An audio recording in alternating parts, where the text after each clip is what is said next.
Hi, welcome to part 2 of graphing a polynomial from factored form. This time we're going to look at a polynomial where we had all the same factors as in part 1, but one of them is squared, one of them is a double root, one of them occurs with a multiplicity of 2. Those are all ways of saying the same thing. Now, I still have a positive leading coefficient here, but if I look at my degree, yeah, I've still got 4 sets of parentheses, but this one is squared. When I multiply that out, I get an x squared times an x times an x times an x. My degree will be 5. If I add all of the exponents, you got to understand there's a 1 there, a 1 there, and a 1 there. I get 1 plus 1 is 2, plus 2 is 4, plus 1 is 5. That's the degree of this polynomial. So I have an odd degree, and I have a positive leading coefficient, so that the ends behave like x cubed. So I go down to the left, and I go up to the right, and I sketch that in. The process is exactly the same at the beginning. I go to each 0. Positive 8 is a 0. 1, 2, 3, 4, 5, 6, 7, 8. Negative 3 is a 0. 1, 2, 3. I mark these on the x-axis. 1, 2, 3, 4. Because positive 4 is a 0. That one occurs twice. That's going to be interesting to us in a minute.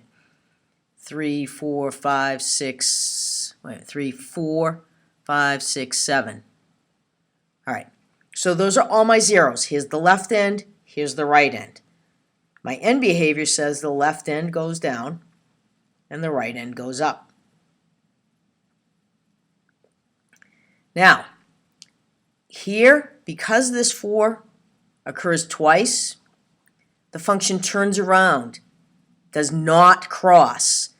Anytime your factor occurs an odd number of times, you cross the x-axis. Okay, that should be odd number of times,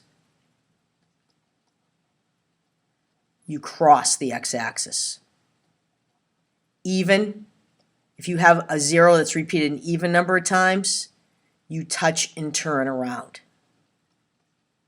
So let's see what that means. And our end behavior will help us tell if we did this right in the end, assuming we picked the right end behavior. So I cross at negative 8, and I cross at negative 7. That's negative 7, because it only occurs once. And I cross at negative 3. So I have to go up and come back and cross at the negative 3. And I go back down, and I have to return to the positive 4, because that's my function is 0 there. But here, I'm not going to cross the axis. I'm going to go up. I'm going to touch the x-axis at 4. My function is indeed 0, but I don't change sign. I just turn around, and then I go back to my other 0. Now, is this exactly the shape of the function? Could this be down here and this only be up here a little bit? Sure.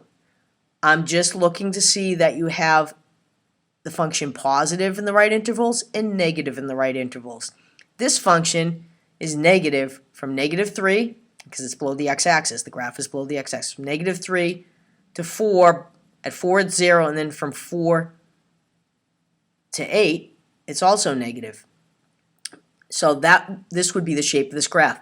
The significant part here is this factor occurs twice, so you touch and turn around. If that had been to the 4th, you would have still touched and turned around.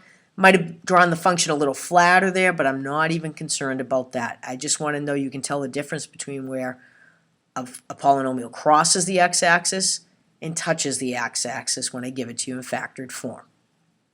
Okay? Thank you for watching. I hope this helps.